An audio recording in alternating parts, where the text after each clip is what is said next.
Hey everyone, I'm Raleigh and welcome to my channel.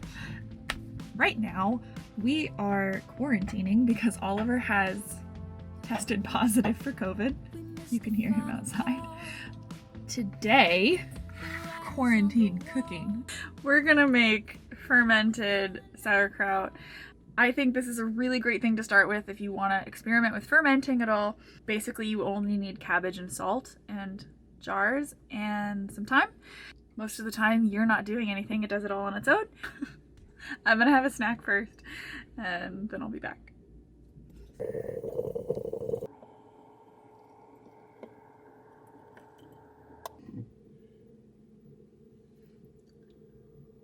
Okay, I've snacked, I've had a little more coffee, but I'm excited now to make sauerkraut. It's almost the size of my head. Let me get everything out first. Cabbage, celery root, carrots, ginger, garlic, and turmeric, and salt. So if you wanted to, all you would need is cabbage and salt. I'm gonna add these other things for a little bit of different flavor. I might add a little bit of cumin or caraway seed, dill, green onions, regular onions. All of these things break down so they soften a bit and the flavors meld and beautifully come together. You also need a cutting board and some large bowls. I might need two. I have 2 pots. Beautiful thing about being in a van is that everything is always within reach. So I'm going to just kind of evenly disperse the ingredients into both of them, and maybe I'll be so inspired to kind of make 2 different flavors. I don't know. So here's a jar of kraut that I made at the end of October, and it's December 15th today. It's my dad's birthday. Happy birthday, Daddy. Give you a picture. This is what it looks like. It's turned yellow because of the turmeric.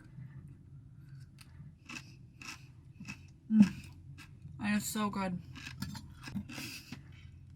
I'm not gonna make you watch me eat. I'll take off the outside leaf if it looks kind of wilted or dirty. So the first thing I do is I cut it into quarters. Safely. Oh, I think they're so pretty. On the purple cabbage, you know, you can see the outline and they just have this, it's amazing. It's basically like a large Brussels sprout. I think they're so cool. So once they're in quarters, there's a core here on the bottom of each of them. So I cut that off. It's more solid. It doesn't really have the leaves on it. So I let that go. I feel a bit like Julia Child. I don't have a scale. Usually you weigh your vegetable content and then put in a certain amount of salt accordingly. I eyeball it. With 1 head of cabbage, you need about 1 tablespoon of salt, maybe a little more, maybe a little less. I did get this from a recipe. Somebody suggested this if you can't weigh it. And of course, cabbage heads come in different sizes, but that's more or less what I do. I think err on the side of a little bit less than a little bit more because you don't want it to be too salty. Okay, so now you want to cut them into thin slices. Thin slices. And by thin slices, I mean like 1/8 of an inch or 1/4 of a centimeter, something like that. So quite thin. Could probably get thinner, but so I'm going to do that to all 4 of these pieces and put it in my bowls and then come back to you.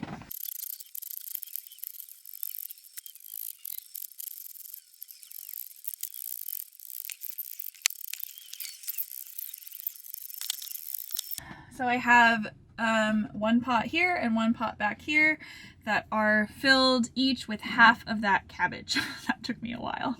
Next, I am going to put garlic and chipotle, carrots in one of them.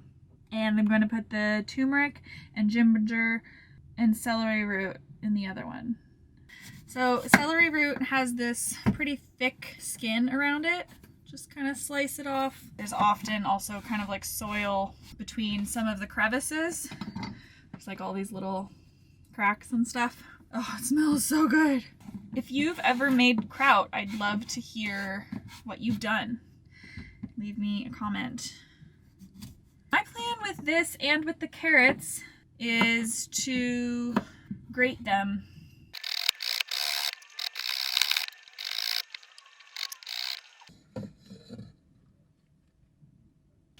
Okay, are you still with me?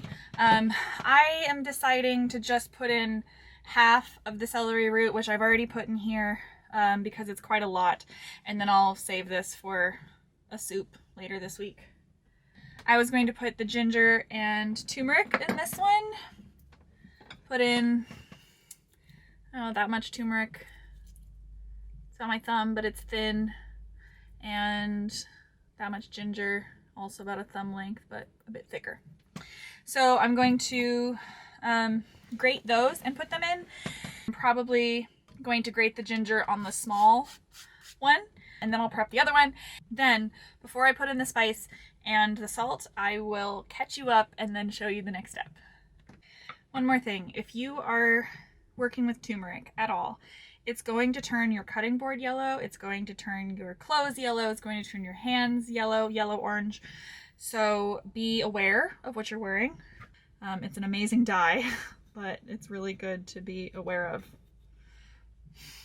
So the van has gotten very chaotic as I've been baking and making this kraut, and before I take you to the next step, I need to clean up a little bit. We're also losing daylight, so I'm gonna try and be quick so that I can wrap this up with you. Okay, so we're finally at the salt phase, and so in this pot I have cabbage and celery root, celeric, and ginger and turmeric. And in this pot I have cabbage and carrot, grated garlic. So originally I had said I'd use about 1 tablespoon for one of these, 1 whole head of cabbage. I'm gonna use a bit more than that because of the additional vegetables. It's quite a lot. And this isn't exactly a tablespoon, it's more or less. I'm gonna take this, sprinkle it all around, maybe half of one of like that. Same on this one. Now the fun part, actually. I need to put in the chipotle. I love chipotle, so it's one of my favorite flavors. I'm gonna put quite a bit. I'm gonna put a little bit of powdered turmeric in this one because I kind of wish I had more. And a little bit of cumin. So, the fun part. You're going to massage your bowl of cabbage and spices and salt. Massage and massage and massage. So I'm gonna do that for probably about 10 minutes per pot. And then once that's done, I'm gonna let it sit for about a half hour to kind of keep breaking down a bit. So cabbage has a lot of water content, and you're essentially squeezing that out. If you feel like you're not doing anything at first, don't worry, that's normal. Just keep going. And if you're worried about your hands turning yellow, then wear gloves if you're using turmeric. So I can already feel it getting softer. I'm gonna do this. Basically, you're doing it until there's going to be liquid in your pot.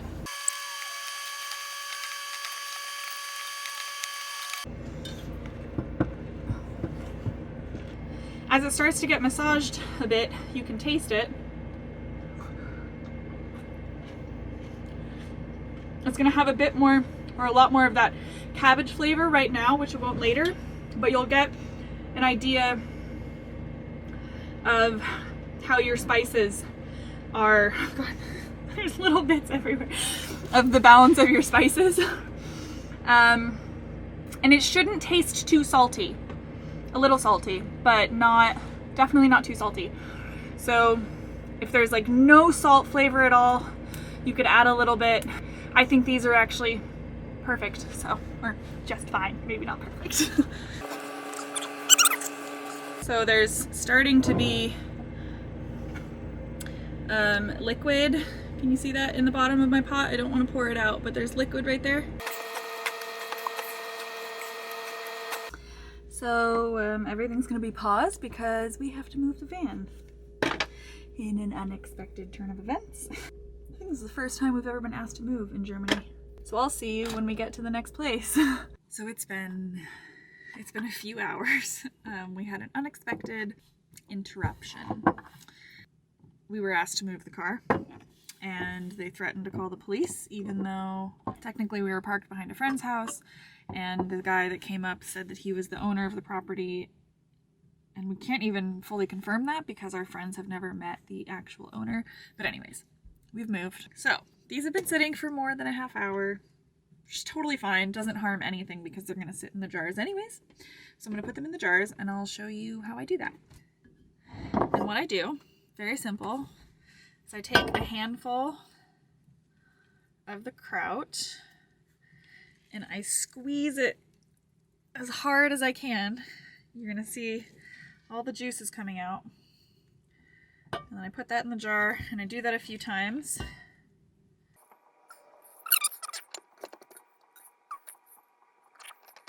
So I am going to push the kraut down. I'm basically gonna put as much in here as I can. You'll be amazed how much you can get into a small jar. So really squeeze them out, push it in there. And then at the very end, I'm gonna top it off with the juices that are in the pot. So once this is in jars and closed, I let it sit for about a week. As they're fermenting, they can kind of bubble over, so it can be good to put them on a towel or something else. So a lot of the time I was just saying I don't need to add liquid. I can just push down really hard, and that's why if you check it every 2 days or something and push it down again. So once I think it's fermented enough, you can stick it in the fridge, but also if it's cool enough, until I've opened the jar, yeah, I just stick it in the fridge, and then we eat it, put it on rice, put it on sandwiches, put it on salads, eat it straight out of the jar. It's good on everything. Bubbles. So I'm also pushing down because I want the air to release out of the, like, from between all the bits in the bottom. So I push down really hard. And see, there's actually still some air bubbles in there. I'm not really worried. You're just really trying to get out as much as you can. And I learned all of this from a friend. Her name is Shelly. She makes she's an incredible craftswoman. She processes sheep hides in the traditional way, all by hand. They're amazing. Maybe I'll throw her link below. So here are my 4 jars that I got from that one cabbage. I showed you earlier in the video what it looks like when it's done. If you have any questions, feel free to drop them below and I'll do my best to answer. My hands are yellow. You can tell when you put them on my face.